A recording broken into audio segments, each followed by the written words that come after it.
Hi hello ಎಲ್ರಿಗೂ ನಮಸ್ಕಾರ. Welcome back to KPSC ಸಂದೇಶ. ಸೊ ಇವತ್ತು ನಾವು 40 ದಿನಗಳ ಕೆಎಎಸ್ 2024ಕ್ಕೆ ಬೇಕಾಗುವಂತಹ ಏನು 40 ದಿನಗಳ ರ್ಯಾಪಿಡ್ ರಿವಿಷನ್ ಸಿರೀಸ್ ಅನ್ನ ಮಾಡ್ತಾ ಇದೀವಿ. ಇವತ್ತು ಅದರ 4ನೇ ದಿನ. ಸೊ ಈ ಸೀರೀಸಿನ ಇವತ್ತಿನಲ್ಲಿ ನಾವು ಕರ್ನಾಟಕ ಪ್ರಚಲಿತ ಘಟನೆಗಳನ್ನ ಕವರ್ ಮಾಡ್ತಾ ಇದೀವಿ. ಸೊ ಬಹಳಷ್ಟು ಜನ ಈ ಕ್ಲಾಸ್ ಅನ್ನ ಕಂಟಿನ್ಯೂ ಮಾಡಿ ಅಂತ ಹೇಳಿದ್ರು. ನೆಕ್ಸ್ಟ್ ಯಾವ ಕ್ಲಾಸಸ್ ಅನ್ನ ಇನ್ಕ್ಲೂಡ್ ಮಾಡ್ಬೇಕು ಅಂತ ನೀವು ಕಮೆಂಟ್ಸ್ ಅಲ್ಲಿ ತಿಳಿಸಿ. ಯಾವ ಹೆಚ್ಚು ಕಮೆಂಟ್ಸ್ ಬಂದಿರುತ್ತೋ ಆ ಕ್ಲಾಸ್ ಅನ್ನ ನೆಕ್ಸ್ಟ್ ಈ ಸೀರೀಸ್ ಅಲ್ಲಿ ನೆಕ್ಸ್ಟ್ ಇನ್ಕ್ಲೂಡ್ ಮಾಡ್ತಾ ಹೋಗ್ತೀವಿ. ಸೊ ತಪ್ಪದೆ ಕಮೆಂಟ್ಸ್ ಅಲ್ಲಿ ನಿಮಗೆ ಬೇಕಾಗಿರುವ ಕ್ಲಾಸ್ ಅನ್ನ ತಿಳಿಸಿ. ನನ್ನ ಹೆಸರು ಸಂದೀಪ್ ದೇಶಪಾಂಡೆ. ನಿನ್ನೆ ನಾವು ಮಾಡಿದಂತಹ ಕ್ಲಾಸಿನ ಬಗ್ಗೆ ಒಂದು ಪ್ರಶ್ನೆ ಇದೆ. ಯಾವ ಚಾನೆಲ್ ಮಿನಿಕಾಯ್ ಮತ್ತು ಮಾಲ್ದೀವ್ಸ್ ನ ಮಧ್ಯೆ ಇದೆ ಅಂತ ಪ್ರಶ್ನೆ. ಸೊ ಮಿನಿಕಾಯ್ ಮತ್ತು ಐಲ್ಯಾಂಡ್ಸ್ ಮತ್ತು ಮಾಲ್ದೀವ್ಸ್ ಐಲ್ಯಾಂಡ್ಸ್ ನ ಮಧ್ಯೆ ಇರುವಂತಹ ಚಾನೆಲ್ ಯಾವುದು? 8 degree channel, 9 degree channel, 10 degree channel ಅಥವಾ 11 ಡಿಗ್ರಿ ಚಾನೆಲ್? ಈ ಆನ್ಸರ್ ಅನ್ನ ನೀವು ಕಮೆಂಟ್ಸ್ ಅಲ್ಲಿ ಹೇಳಬೇಕು. ಅಥವಾ ನೀವು ಗೊತ್ತಿದ್ರೆ ಹೇಳಿ. ಹಿಂದಿನ ಕ್ಲಾಸಿನ ಕಮೆಂಟ್ಸ್ ಅಲ್ಲಿ ಬಹಳಷ್ಟು ಜನ ಇದಕ್ಕೆ ಉತ್ತರವನ್ನ ಕೊಟ್ಟಿದ್ದಾರೆ. ಸೊ ಇದಕ್ಕೆ ಕಮೆಂಟ್ಸ್ ಅಲ್ಲಿ ನೀವು ಆನ್ಸರ್ ಅನ್ನ ತಿಳಿಸಿ. ರೈಟ್. ಸೊ ತಡ ಮಾಡದೆ ಫಸ್ಟ್ ಟಾಪಿಕ್ ಅನ್ನ ಕವರ್ ಮಾಡೋಣ. ಕರ್ನಾಟಕದ ಮಾನವ ಅಭಿವೃದ್ಧಿ ವರದಿ 2022. ಸೊ ನಿಮ್ಗೆಲ್ಲ ಗೊತ್ತಿರುವ ಹಾಗೆ ಮಾನವ ಅಭಿವೃದ್ಧಿ ವರದಿ HDI ಅಂತ ಏನ್ ಹೇಳ್ತೀವಿ, ಹ್ಯೂಮನ್ ಡೆವಲಪ್ಮೆಂಟ್ ಇಂಡೆಕ್ಸ್ ಅಂತ.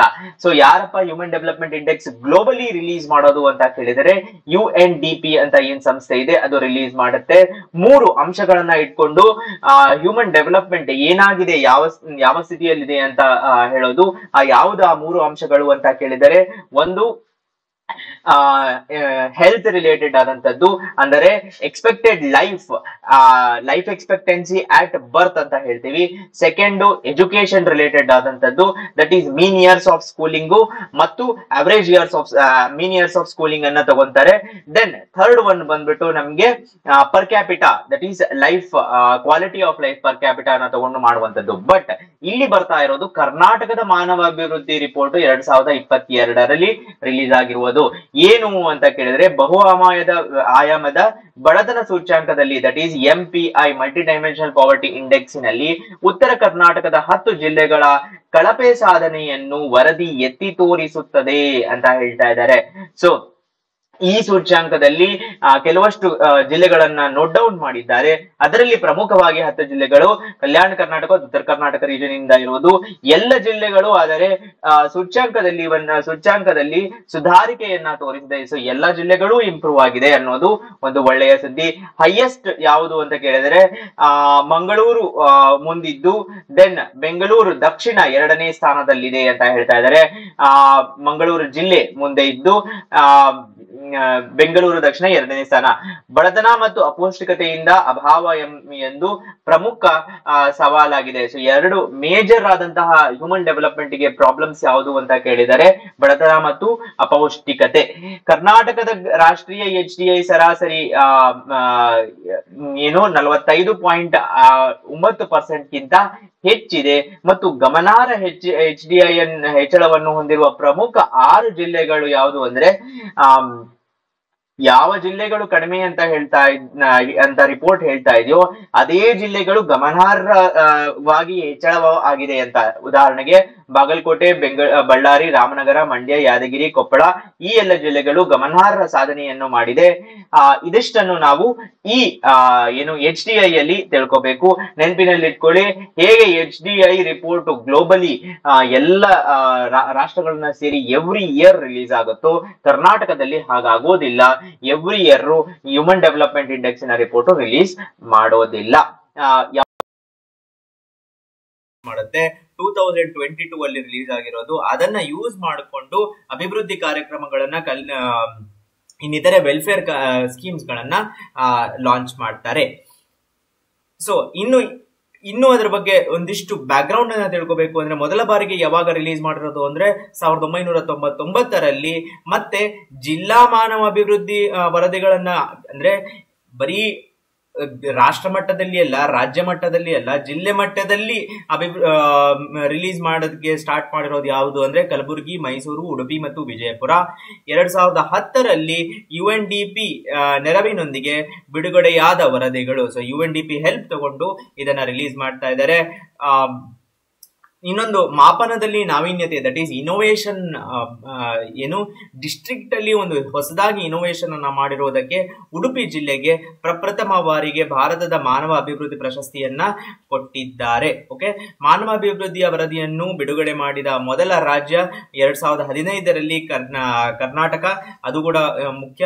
ಮತ್ತು ಪರ್ಫಾರ್ಮೆನ್ಸ್ ಆಫ್ ಗ್ರಾಮ ಪಂಚಾಯತ್ ಅಭಿವೃದ್ಧಿ ಸಂಸ್ಥೆ ನೆರವಿನೊಂದಿಗೆ ಗ್ರಾಮ ಪಂಚಾಯತಿಗಳ ಕಾರ್ಯಕ್ಷಮತೆಯನ್ನು ಇದರಲ್ಲಿ ಅಳವಡಿಸಲಾಗಿದೆ. ರೈಟ್. ಎರಡನೆಯ ಒಂದು ಇಂಪಾರ್ಟೆಂಟ್ ಆದಂತಹ ನ್ಯೂಸ್, ಮುಖ್ಯವಾದ ನ್ಯೂಸ್ ಯಾವುದು ಅಂದ್ರೆ ಸಂತ ಶಿಶುನಾಳ ಶರೀಫ್ ಅವರ ಥೀಮ್ ಪಾರ್ಕ್ ಘೋಷಣೆಯಾಗಿದೆ. ಸೊ ನಿಮ್ಗೆ ಗೊತ್ತಿರುವ ಹಾಗೆ ಸಂತ ಶಿಶುನಾಳ ಶರೀಫರ ಥೀಮ್ ಪಾರ್ಕ್ ಎಲ್ಲಿ ಅಂತ ಕೇಳಿದರೆ ಈಸಿಯಾಗಿ ಗೆಸ್ ಮಾಡಬಹುದು. ಸುಕ್ಷೇತ್ರ ಶಿಶುನಾಳ ಗ್ರಾಮದಲ್ಲಿ ಇರುವಂತದ್ದು. ಯಾವ ಜಿಲ್ಲೆ? ಇಲ್ಲಿ ನೋಡಬಹುದು ನೀವು ಶಿಶುನಾಳ ಶರೀಫರ ಯಾವ ಫಿಲಾಸಫಿ ಇರುವಂತದ್ದು ಅಂದ್ರೆ ಉದ್ಯಾನವನ ಸಂತ ಶಿಶುನಾಳ ಶರೀಫರ ತತ್ವಶಾಸ್ತ್ರವನ್ನು ಅನ್ವೇಷಿಸುತ್ತದೆ. ಮತ್ತು ಹಾವೇರಿ ಜಿಲ್ಲೆಯ ಶಿಗ್ಗಾಂವ ತಾಲೂಕಿನ ಶಿಶುವಿನಹಾಳದಲ್ಲಿ ಇವರು ಜನಿಸಿರುವರು. ಅಲ್ಲಿ ಈ ಪಾರ್ಕ್ ಆಗ್ತಾ ಇದೆ. ಮತ್ತು ಎಲ್ಲಿ ಲಾಂಚ್ ಆಗಿರೋದು ಅಂತ ಕೇಳಿದರೆ ಈ ಶಿವಯೋಗಿ ಶಿಶುನಾಳ ಶರೀಫ ಶಿವಯೋಗಿ ಮತ್ತು ಗೋವಿಂದ ಭಟ್ಟರ ಜಾತ್ರಾ ಮಹೋತ್ಸವದ ಸಾಂಸ್ಕೃತಿಕ ಕಾರ್ಯಕ್ರಮದಲ್ಲಿ ಈ ಯೋಜನೆಯನ್ನು ಘೋಷಿಸಿದ್ದಾರೆ. ಮತ್ತು ಅವರ ಒನ್ ಆಫ್ ದ ಮುಖ್ಯ ಕೃತಿ ಯಾವುದು ಅಂತ ಕೇಳಿದರೆ 1876-88ರಲ್ಲಿ ಆದಂತಹ ಒಂದು ಕ್ಷಾಮದ ಟೈಮಿನಲ್ಲಿ ಬರೆದಂತಹ ಕೃತಿ ಯಾವುದು? ಸೋರುತ್ತಿಹುದು ಮನೆಯ ಮಾಳಿಗೆ. ಇನ್ನು ಹಲವಾರು ಕೃತಿಗಳು ನಿಮಗೆ ಸರ್ವೇ ಸಾಮಾನ್ಯವಾಗಿ ಗೊತ್ತಿರುತ್ತದೆ. ರೈಟ್.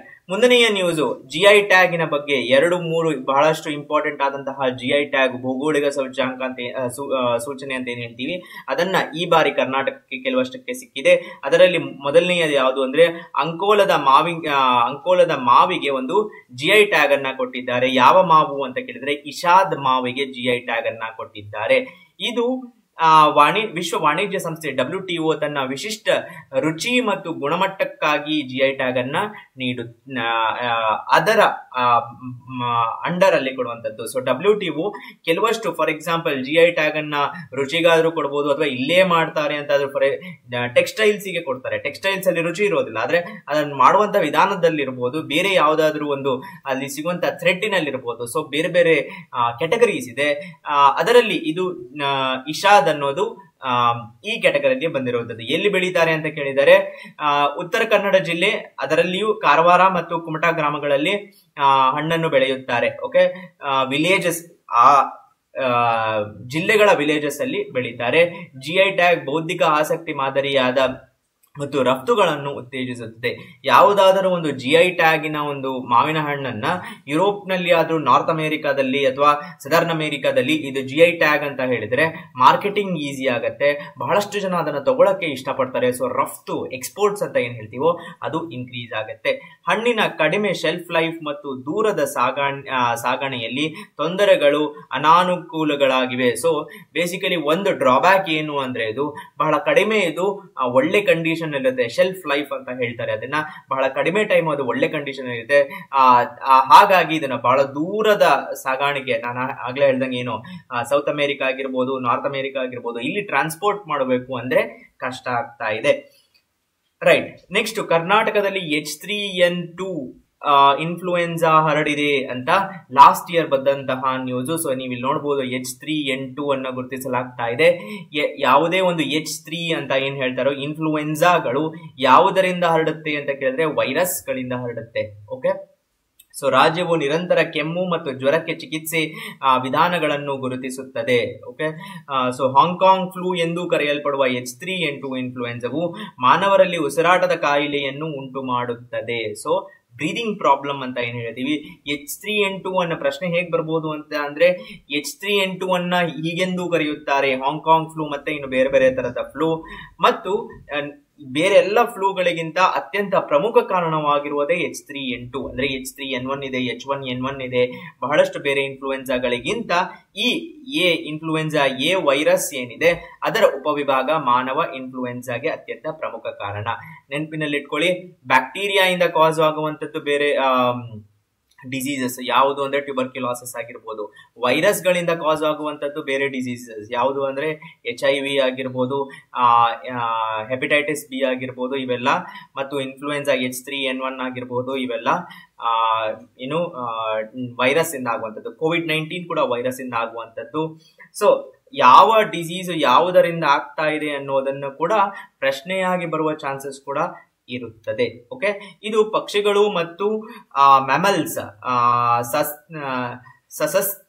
ಸಸ್ತನಿಗಳಿಗೆ ಸೋಂಕು ತರುತ್ತದೆ, ಬಹುತಳಿಗಳನ್ನು ಹೊಂದಿರುತ್ತದೆ ಮತ್ತು ಹೆಚ್ಚು ಸಾಂಕ್ರಾಮಿಕವಾಗಿರುತ್ತದೆ, ಬಹಳ ಬೇಗ ಹರಡುತ್ತದೆ ಅಂತ ಈ ಟೈಮಿನಲ್ಲಿ ICMR ಅವರು ಇದನ್ನ ರಿಲೀಸ್ ಮಾಡಿದ್ದಾರೆ. ಏನು ಇನ್ಫ್ಲೂಯೆನ್ಸಾ A ಸಬ್ ಟೈಪ್ ಅನ್ನ ರಿಲೀಸ್ ಮಾಡಿದ್ದಾರೆ, ಏನೆಲ್ಲ ಕಾಸಸ್ ಇದೆ, ಏನೆಲ್ಲ ಫೀಚರ್ಸ್ ಇದೆ, ಯಾವಾಗ ಹಾಸ್ಪಿಟಲೈಸೇಷನ್ ಮಾಡಬೇಕು, ಯಾವಾಗ ಅವರ 92% ಫೀವರು, 86% ಕಾಫು, ಆಗ ಹಾಸ್ಪಿಟಲೈಸೇಷನ್ ಮಾಡಬೇಕು ಅಂತ ಇದನ್ನ, ಆಮೇಲೆ ICUಗೆ ಶಿಫ್ಟ್ ಮಾಡಬೇಕು ಅಂದ್ರೆ ಏನು ಕಂಡೀಷನ್ಸ್ ಅಂತ ರಿಲೀಸ್ ಮಾಡಿದ್ದಾರೆ. ಯಾರು? Ministry of health and family welfare. Right, next Bengaluru Mysuru express way ಯೋಜನೆ ಉದ್ಘಾಟನೆ ಬಹಳನೇ ನ್ಯೂಸ್ ಅಲ್ಲಿ ಇದ್ದಂಥದ್ದು. ಯಾವ NH ಅಲ್ಲಿ ಬರುತ್ತದೆ ಅಂದ್ರೆ NH 275 ಅಡಿಯಲ್ಲಿ ಬರುತ್ತದೆ. 6 to 10 ಲೇನಿನ ಪ್ರವೇಶ ನಿಯಂತ್ರಿತ ಹೆದ್ದಾರಿ ಇದು. ಸೊ ರಸ್ತೆ ಸಾರಿಗೆ ಮತ್ತು ಹೆದ್ದಾರಿ ಸಚಿವಾಲಯ, that is national developed by the ministry of road transport, MORTH ಅಂತ ಏನ್ ಹೇಳ್ತೀವೋ ಆ ಮಿನಿಸ್ಟ್ರಿಯಿಂದ ಬರ್ತಾ ಇರುವಂತದ್ದು. ಮತ್ತು NHAI ಭಾರತೀಯ ರಾಷ್ಟ್ರೀಯ ಹೆದ್ದಾರಿ ಪ್ರಾಧಿಕಾರವು ದಿಲೀಪ್ ಬಿಲ್ಡ್ಕಾನ್ಗೆ ಯೋಜನೆಯನ್ನು ನೀಡಿತು. ಸೊ ಅವರಿಗೆ ಕೊಟ್ಟು ಇದನ್ನ ಮಾಡಿರೋದು. ಇದರಲ್ಲಿ ಟೋಟಲ್ 2 ಫೇಸ್ಗಳು, 58 ಕಿಲೋಮೀಟರಿನ ಒಂದು ಫೇಸು, 61 ಕಿಲೋಮೀಟರಿನ ಫೇಸ್ ಎರಡನ್ನು ಆಡ್ ಮಾಡಿದಾಗ ನಮಗೆ 111 ಆಗುತ್ತೆ. ಸೊ 75 ನಿಮಿಷಗಳಿಗೆ ಕಡಿಮೆ ಮಾಡುವ ಗುರಿಯನ್ನು ಹೊಂದಿದೆ. So total duration 3 hours 180 minutes ಇಂದ 75 minutes ಗೆ ರೆಡ್ಯೂಸ್ ಮಾಡ್ತಾ ಇದೆ. ರೈಟ್,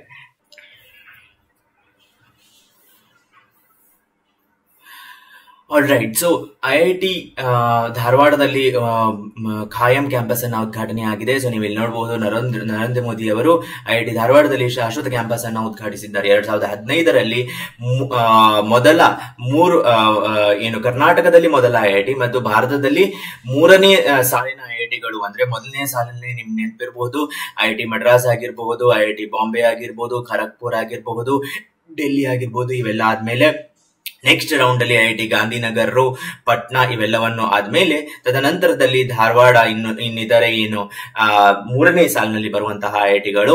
ಇದು 470 ಎಕರೆ ಕ್ಯಾಂಪಸ್ ನಲ್ಲಿ ಭಾರತದ ಮೊದಲ ಸ್ಮಾರ್ಟ್ ಮತ್ತು ಹಸಿರು IIT ಆಗಿದೆ. ಸೊ ಸ್ಮಾರ್ಟ್ IIT ಅಂತ ಅಂದ್ರೆ ಏನು ಅಂದ್ರೆ ಈ ಟೆಕ್ನಾಲಜಿಯನ್ನ ಯೂಸ್ ಮಾಡುವಂತಹ, ಫಾರ್ ಎಕ್ಸಾಂಪಲ್ IoT ಅಂತ ಏನ್ ಹೇಳ್ತೀವಿ ಆ ತರದ ಡಿವೈಸ್ಗಳು, ಉದಾಹರಣೆಗೆ ಕೆಫೆಗಳಲ್ಲಿ ನಿಮ್ಗೆ ಏನಾದ್ರೂ ಒಂದು ನೋಡ್ಬೇಕು ಅಂದ್ರೆ ಆಡಿಯೋ ವಿಜುವಲ್ ಮುಖಾಂತರ ತಿಳಿಸುವಂತದ್ದಾಗಿರ್ಬಹುದು. ಸೊ ಈ ಎಲ್ಲ ವಿಷಯಗಳು ಇರುವಂತಹ ಒಂದು ಇದು ಹಸಿರು IIT ಅಂದ್ರೆ ನಿಮ್ಗೆ ಗೊತ್ತಿರಬಹುದು, ಗ್ರೀನ್ ರೇಟಿಂಗ್ಸ್ ಅಂತ ಏನ್ ಕೊಡ್ತಾರೋ ಅದರ ರಿಲೇಟೆಡ್ ಅಂತಹ ಗ್ರೀನ್ ಬಿಲ್ಡಿಂಗ್ ಇದು. ಸೊ ಇದರ ಪ್ರವೇಶದಲ್ಲಿ ಏನಿದೆ, ಪ್ರವೇಶ ದ್ವಾರದಲ್ಲಿ ಅಂದ್ರೆ ವಿಜಯ ವಿಠಲ ದೇವಸ್ಥಾನದ ಕಲ್ಲಿನ ರಥದ ಪ್ರತಿಕೃತಿಯನ್ನು ಹೊಂದಿದೆ. ಸೊ ಎಂಟ್ರೆನ್ಸ್ ಅಲ್ಲಿ ನಿಮ್ಗೆ ವಿಜಯ ವಿಠಲ ದೇವಸ್ಥಾನದ ಪ್ರತಿಕೃತಿ ಕಾಣಿಸುತ್ತೆ. ಸೊ ಇದು 5 ಸ್ಟಾರ್ ರೇಟಿಂಗ್ ಅನ್ನ ಕೊಟ್ಟಿದ್ದಾರೆ. ಯಾರು ಅಂದ್ರೆ ಗೃಹ ಅನ್ನುವ ಆರ್ಗನೈಸೇಷನ್. ಸೊ ಇಷ್ಟೆಲ್ಲ ಡೀಟೇಲ್ಸ್ ಇರುವಂತಹ ಒಂದು IIT ಧಾರವಾಡ ಕ್ಯಾಂಪಸ್ ಅನ್ನ ನರೇಂದ್ರ ಮೋದಿ ಅವರು ಈ ಬಾರಿ ಉದ್ಘಾಟನೆ ಮಾಡಿದ್ದಾರೆ. ಅದಲ್ಲದೆ ಧಾರವಾಡದಲ್ಲಿ ಇನ್ನೊಂದು ನ್ಯೂಸ್ ಏನು ಅಂದ್ರೆ ಎಲೆಕ್ಟ್ರಾನಿಕ್ಸ್ ಮ್ಯಾನುಫ್ಯಾಕ್ಚರಿಂಗ್ ಕ್ಲಸ್ಟರ್ ಅನ್ನ ಮೇಟಿ ಸ್ಟಾರ್ಟ್ ಮಾಡಿದೆ. ಸೊ ನಿಮ್ಗೆ ಗೊತ್ತಿರುವ ಹಾಗೆ ಕರ್ನಾಟಕ ಸಾಫ್ಟ್ವೇರ್ ಹಬ್ ಆಗಿದೆ, ಬಟ್ ಹಾರ್ಡ್ವೇರ್ ರಿಲೇಟೆಡ್ ಆದಂತಹ ಎಕ್ಸ್ಪೋರ್ಟ್ ಗಳ ರಫ್ತುಗಳನ್ನ ಮಾಡುವುದರಲ್ಲಿ ಇನ್ನೂ ಹೆಚ್ಚಿನ ಬೆಳವಣಿಗೆ ಸಾಧ್ಯತೆ ಇದೆ. ಸೊ ಅದು ಹೇಗೆ ಸಾಧ್ಯ ಅಂತ ಕೇಳಿದರೆ, ಈ ತರದ ಮ್ಯಾನುಫ್ಯಾಕ್ಚರಿಂಗ್ ಕ್ಲಸ್ಟರ್ ಗಳನ್ನ ಮಾಡಬೇಕು ಅಂತ. ಉದಾಹರಣೆಗೆ ಚೈನಾ ಹೇಗೆ ಒಂದು ಹಾರ್ಡ್ವೇರ್ ರಫ್ತು ಹಬ್ ಆಗಿದ್ದು ಅಂತ ಕೇಳಿದರೆ, ಚೈನಾದ ಶಾಂಘೈ ಆಗಿರಬಹುದು, ಜಾನ್ಜೂ ಆಗಿರಬಹುದು, ಇವೆಲ್ಲವೂ SEZ ಸ್ಪೆಷಲ್ ಎಕನಾಮಿಕ್ ಝೋನ್ಗಳು ಅಂತ ಏನ್ ಹೇಳ್ತಾರೆ ಅದನ್ನ ಕ್ರಿಯೇಟ್ ಮಾಡಿ, ಕ್ಲಸ್ಟರ್ ಗಳನ್ನ ಕ್ರಿಯೇಟ್ ಮಾಡಿ ಅಲ್ಲಿ ಮ್ಯಾನುಫ್ಯಾಕ್ಚರ್ ಮಾಡಿರುವ ಪ್ರಾಡಕ್ಟ್ಸ್ ಗಳಿಗೆ ಅತ್ಯಂತ ಕಡಿಮೆ ತೆರಿಗೆಯನ್ನ ಇಟ್ಟು ಅದನ್ನ ಎಕ್ಸ್ಪೋರ್ಟ್ ಮಾಡೋದಕ್ಕೆ ಹೆಲ್ಪ್ ಅನ್ನ ಮಾಡೋದರ ಮುಖಾಂತರ ಚೈನಾ ಇವತ್ತು 20 years ಬ್ಯಾಕ್ ಯಾವ ಒಂದು ಹಾರ್ಡ್ವೇರ್ 20 to 30 years ಮುಂಚೆ ಯಾವ ಹಾರ್ಡ್ವೇರ್ ಹಬ್ ಆಗಿರ್ಲಿಲ್ವೋ ಇವತ್ತು ಹಾರ್ಡ್ವೇರ್ ಹಬ್ ಆಗಿದೆ. ಅದೇ ರೀತಿಯಲ್ಲಿ ಧಾರವಾಡದಲ್ಲಿ ಎಲೆಕ್ಟ್ರಾನಿಕ್ಸ್ ಮ್ಯಾನುಫ್ಯಾಕ್ಚರಿಂಗ್ ಕ್ಲಸ್ಟರ್ EMC ಅನ್ನು ಸ್ಥಾಪಿಸಲು ಕರ್ನಾಟಕದಲ್ಲಿ ಸ್ಥಾಪಿಸಿದ್ದಾರೆ. ಹೂಡಿಕೆಗಳನ್ನು ವೇಗಗೊಳಿಸುವ ಯೋಜನೆ. ಸೊ ಬೇಸಿಕಲಿ ಈ ತರ ಕ್ಲಸ್ಟರ್ ಕ್ರಿಯೇಟ್ ಮಾಡಿದೀವಿ ಅಂತ ಇನ್ವೆಸ್ಟರ್ಸ್ ಹತ್ರ ಹೋದಾಗ ಹೆಲ್ಪ್ ಆಗುತ್ತೆ. ರೀಸನ್ ಇನ್ನೊಂದೇನು ಇದು ಅಂದ್ರೆ NH-48 ಮತ್ತು ಹುಬ್ಬಳ್ಳಿಯ ಡೊಮೆಸ್ಟಿಕ್ ಏರ್ಲೈನ್ಸ್ ಅಂತ ಏನ್ ಹೇಳ್ತೀವಿ, ದಟ್ ಈಸ್ ದೇಶೀಯ ವಿಮಾನ ನಿಲ್ದಾಣ, ಎರಡಕ್ಕೂ ಹತ್ತಿರವಾಗುವಂತಹ ಸ್ಥಳದಲ್ಲಿ ಇದು ಇದೆ. ಮತ್ತು ಬಹಳಷ್ಟು ಕಂಪನಿಗಳು, ಸ್ಟಾರ್ಟ್ಅಪ್ಗಳು ಸೇರಿದಂತೆ ಇದರಲ್ಲಿ ಹೂಡಿಕೆಗೆ ಬದ್ಧವಾಗಿದೆ. ನಮ್ಮ ಬೆಂಗಳೂರಿನ ಏನು ಲರ್ನಿಂಗ್ಸ್ ಅಂತ ಕಲಿಕೆ ಅಂತ ಏನ್ ಹೇಳ್ತೀವಿ, ಹೇಗೆ ಒಂದು ಗ್ಲೋಬಲ್ ಸಾಫ್ಟ್ವೇರ್ ಹಬ್ ಆಗಿ ಬೆಂಗಳೂರು ಹೊರಹೊಮ್ಮೋಕೆ ಏನ್ ಕಲಿಕೆ ಇದೆ ಅದನ್ನ ಧಾರವಾಡದಲ್ಲಿ ಯೂಸ್ ಮಾಡಿ ಅದನ್ನ ಒಂದು ಕರ್ನಾಟಕ ಎರಡರಲ್ಲಿಯೂ ಮುಂದಾಗಬೇಕು ಅಂತ, ಮೇಕ್ ಇನ್ ಇಂಡಿಯಾ ಅಲ್ಲಿ ನಮ್ಮದೊಂದು ಪಾತ್ರ ಇರಬೇಕು ಅಂತ. ಸೊ ಯಾವುದೇ ಒಂದು ದೊಡ್ಡ ಮಟ್ಟದ ಒಂದು ಇಂಡಸ್ಟ್ರಿಯನ್ನ ಸೆಟಪ್ ಮಾಡಿದ್ರೆ ಅದರಿಂದ ಹಲವಾರಷ್ಟು ಕಲಿಕೆ ಇರುತ್ತೆ. ಆ ಕಲಿಕೆಯನ್ನ ಯೂಸ್ ಮಾಡೋದಕ್ಕೆ ಹೆಲ್ಪ್ ಆಗುತ್ತೆ. ಸೊ ಇದಿಷ್ಟು ಮ್ಯಾನುಫ್ಯಾಕ್ಚರಿಂಗ್ ಕ್ಲಸ್ಟರ್ ಬೈ ಮೇಟಿ. ಓಕೆ, ದೆನ್ ಕರ್ನಾಟಕದಲ್ಲಿ ಒಂದು ಹೊಸ ದ್ರಾಕ್ಷಿಯ ವೈವಿಧ್ಯ ಬೆಳವಣಿಗೆ ಆಗಿದೆ. ಯಾರು ಬೆಳವಣಿಗೆ ಮಾಡಿರೋದು? ಸೊ ಈ ಹೊಸ ತಳಿಯ ಬೆಳವಣಿಗೆಗಳೇನಿದಾವೋ ಅದು ಇಂಪಾರ್ಟೆಂಟ್ ಆಗುತ್ತೆ. ಎಲ್ಲಿ ಮಾಡಿರೋದು ಅಂದ್ರೆ university of horticulture sciences, UHS. ಪ್ರಶ್ನೆ ಹೀಗೆ ಬರ್ಬೋದು, ಹೊಸ ತಳಿಯ ಬೆಳವಣಿಗೆ GKVK Bengaluru, university of agricultural sciences Raichur, ಆಮೇಲೆ university of horticultural sciences Bagalkote, ಈ ಎಲ್ಲ ಆಪ್ಷನ್ಸ್ ಬರುವ ಚಾನ್ಸಸ್ ಇರುತ್ತೆ. ಇದು ಹಾರ್ಟಿಕಲ್ಚರ್ ಸೈನ್ಸಸ್ ಬಾಗಲಕೋಟೆಯಿಂದ ಬಂದಿರುವಂತದ್ದು ಮತ್ತು ICAR ರಾಷ್ಟ್ರೀಯ ಇದು ರಿಸರ್ಚ್ ಕೇಂದ್ರದಿಂದ ಬಂದಿರುವಂತದ್ದು. ಇದರ ಹೆಸರೇನು ಅಂತೀರಾ ಅಂತ ಕೇಳಿದ್ರೆ ಮಂಜೀರಾ ಕಿಶ್ಮಿಶ್ ಅನ್ನೋದು ಇದರ ಹೆಸರು. ಇದರ ಮಂಜೀರಾ ಮಿಡಿಕಾ ಅಂತಾನೂ ಕರೀತಾರೆ ಮತ್ತು ಮಂಜೀರಾ ಶಾಮ ಅಂತಾನೂ ಕರೀತಾರೆ. ಶಾಮ ಅಂತ ಅಂದರೆ ಯಾವುದು ಕಪ್ಪಗೆ ಇರುತ್ತೋ ಅದನ್ನ ಶಾಮ ಅಂತ ಕರೀತಾರೆ. ಸೊ ಇದನ್ನ ಅಭಿವೃದ್ಧಿಪಡಿಸಲಾಗಿದೆ. ಪ್ರತಿಕೂಲ ಹವಾಮಾನವನ್ನು ತೆಗೆದುಕೊಳ್ಳಬಲ್ಲವು ಮತ್ತು ಹೆಚ್ಚಿನ ಇಳುವರಿಯನ್ನು ಭರವಸೆ ನೀಡುತ್ತದೆ. ಆದಾಯ ಬಯಸುವ ರೈತರಿಗೆ ಇದು ಹೆಲ್ಪ್ ಆಗುತ್ತೆ. ಸೊ ಬಹಳನೇ ಡಿಫರೆನ್ಸ್ ಇರುವಂತಹ ಅಡ್ವರ್ಸ್ ಕ್ಲೈಮೆಟಿಕ್ ಕಂಡೀಷನ್ಸ್ ಹೇಗಪ್ಪ ಇದು ಸಾಧ್ಯ ಅಂತ ಕೇಳಿದರೆ ಇದನ್ನ ಬಯೋಟೆಕ್ನಾಲಜಿ ಥ್ರೂ ಸಾಧಿಸಿರ್ತಾರೆ. ಅಂದ್ರೆ ಫಾರ್ ಎಕ್ಸಾಂಪಲ್ ಡೆಸರ್ಟಿನಲ್ಲಿ ಕೆಲವಷ್ಟು ತಳಿಗಳು ಬೆಳೀತಾ ಇರುತ್ತೆ. ಅದು ಹೇಗೆ ಬೆಳೆಯುತ್ತೆ?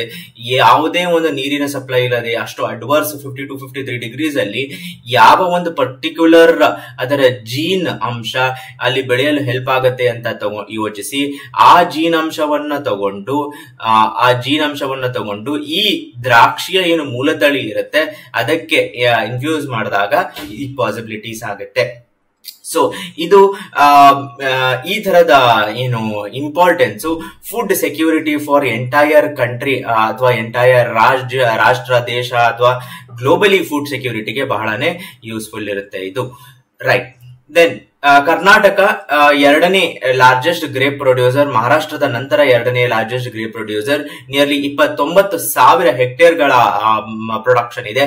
ಅದರಲ್ಲಿಯೂ ಅತಿ ಹೆಚ್ಚು ಎಲ್ಲಿ ಅಂತ ಕೇಳಿದರೆ ಚಿಕ್ಕಬಳ್ಳಾಪುರ, ಮೈಸೂರು, ಕೊಪ್ಪಳ ಮತ್ತು ಚಿಕ್ಕಮಗಳೂರಿನಲ್ಲಿ ಅತ್ಯಂತ ಹೆಚ್ಚು ಬೆಳೆಯನ್ನು ಸ್ಥಾಪಿಸ್ತಾರೆ. ಸೊ ನಿಮ್ಗೆ ಪ್ರೊಡಕ್ಷನ್ ವೈಸ್ ನೋಡಬೇಕು ಅಂದ್ರೆ ಕಾಫಿಯಲ್ಲಿ ನಾವು ಹೈಯರ್ ಇದೀವಿ. ಸೊ ಈ ತರ ಪ್ರಶ್ನೆ ಹೇಗ್ ಬರ್ಬೋದು ಅಂದ್ರೆ in which of the following is Karnataka is not the highest are the largest producer ಅಂತ ಬಂದ್ಬಿಟ್ಟು ಕಾಫಿ, ಗ್ರೇಪ್ಸ್ ಮತ್ತೆ ಇನ್ನಿತರೆ ಬೇರೆ ಇದು ಆಪ್ಷನ್ಸ್ ಬರುವ ಚಾನ್ಸಸ್ ಇರುತ್ತೆ. ಸೊ ಗ್ರೇಪು ನಾವು ಫಸ್ಟ್ ಅಲ್ಲ, ಸೆಕೆಂಡು. ಮಹಾರಾಷ್ಟ್ರದಲ್ಲಿ ಅತ್ಯಂತ ಗ್ರೇಪ್ಸ್ ಅನ್ನ ಬೆಳೆಯೋದಕ್ಕೆ ಬಹಳ ಸೂಕ್ತವಾದಂತಹ ಒಂದು ಇದು ಹವಾಮಾನ ಇರೋದು ನಮ್ಗೆ ಮಹಾಬಲೇಶ್ವರದತ್ತ. ಸೊ ನೀವು ಮಹಾಬಲೇಶ್ವರ ಆ ರೀಜನ್ ಅಲ್ಲಿ ಹೋದ್ರೆ ಸ್ಟ್ರಾಬೆರೀಸ್ ಆಗಿರ್ಬೋದು, ಏನು ಗ್ರೇಪ್ಸ್ ಆಗಿರ್ಬೋದು, ಬಹಳನೇ ಒಂದು ಅದರ ಬೆಳಿಗ್ಗೆ ಕಾಣುತ್ತೆ.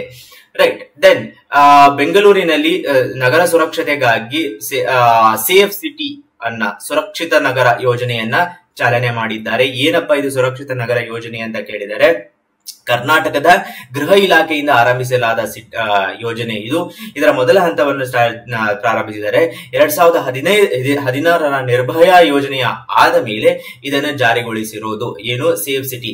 ಏನಾಗುತ್ತೆ ಇದರಲ್ಲಿ ಅಂದ್ರೆ ಕೇಂದ್ರ ಮತ್ತು ಸಂಬಂಧಿತ ರಾಜ್ಯಗಳ ನಡುವೆ 60:40 ವೆಚ್ಚದಲ್ಲಿ ಇದನ್ನ ಹಂಚಿಕೊಳ್ಳಲಾಗಿದೆ. ಏನು ಯೋಜನೆ, ಇದನ್ನ ನಾವೇನಂತ ಕರಿತೀವಿ, ಸೆಂಟ್ರಲಿ ಸ್ಪಾನ್ಸರ್ಡ್ ಸ್ಕೀಮ್, CSS ಅಂತ ಕರಿತೀವಿ.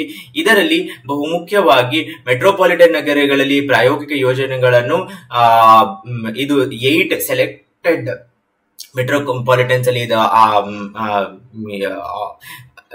ಅಪ್ರೂವ್ ಆಗಿದೆ. ಬೇಸಿಕಲಿ ಬ್ಲೂ ಕಲರ್ಡ್ ಅಂದ್ರೆ ನೀಲಿ ಬಣ್ಣದ ಬಾಕ್ಸ್ ಗಳಲ್ಲಿ ತುರ್ತು ಪ್ಯಾನಿಕ್ ಬಟನ್ ಗಳನ್ನ ಸ್ಥಾಪನೆ ಮಾಡುವುದು. ಎಲ್ಲಿ ಟ್ರಾನ್ಸ್ಪೋರ್ಟ್ ಸಿಸ್ಟಮ್ ಗಳಲ್ಲಿ ಬ್ಲೂ ಕಲರ್ ಬಾಕ್ಸ್ ಅಲ್ಲಿ ಪ್ಯಾನಿಕ್ ಬಟನ್ ಅನ್ನ ಸ್ಥಾಪಿಸಿ ಯಾರು ಇದನ್ನ ಮಾಡ್ತಾ ಇರೋದು ಅಂದ್ರೆ ಹನಿವೆಲ್ ಅವರು, ಆಟೋಮೇಷನ್ ಲಿಮಿಟೆಡ್ ಅವರು ಇದನ್ನ ಕರ್ನಾಟಕದಲ್ಲಿ ಮಾಡಲು ಈ ಕಾಂಟ್ರಾಕ್ಟ್, ಈ ಟೆಂಡರ್ ಅನ್ನ ಪಡೆದಿದ್ದಾರೆ. ರೈಟ್. ಸಿಕಲ್ ಸರ್ಟ್ ಅಂತ. ಸೊ ಬೇಸಿಕಲಿ IISc ನಮ್ಮ ಬೆಂಗಳೂರಿನಲ್ಲಿ ಇರುವಂತಹ IISc ಇಂದ ಬಂದಿರುವಂತದ್ದು.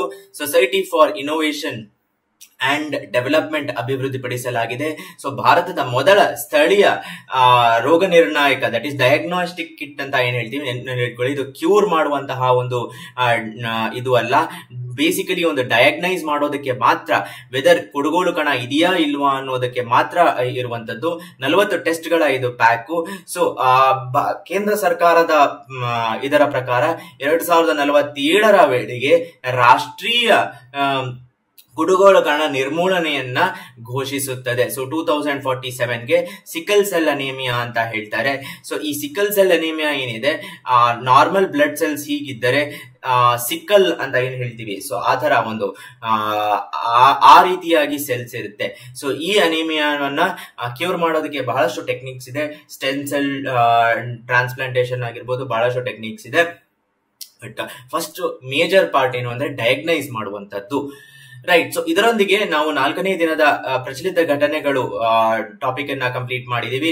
ಸೊ ಇದು ರ್ಯಾಪಿಡ್ ರಿವಿಷನ್ ಸೀರೀಸ್ ಅಲ್ಲಿ ನಮ್ಮ ಟಾಪಿಕ್. ನೆಕ್ಸ್ಟ್ ಕ್ಲಾಸಿನಲ್ಲಿ ಯಾವ ಟಾಪಿಕ್ ಅನ್ನ ಇನ್ಕ್ಲೂಡ್ ಮಾಡಬೇಕು ಅಂತ ನೀವು ಕಮೆಂಟ್ಸ್ ಅಲ್ಲಿ ತಿಳಿಸಿ, ಅದನ್ನ ರೆಕಾರ್ಡ್ ಮಾಡಿ ಅದನ್ನ ಅಪ್ಲೋಡ್ ಮಾಡ್ತೀವಿ. ನಿಮ್ ಸಪೋರ್ಟ್ ಹೀಗೆ ಇರಲಿ. ಧನ್ಯವಾದಗಳು.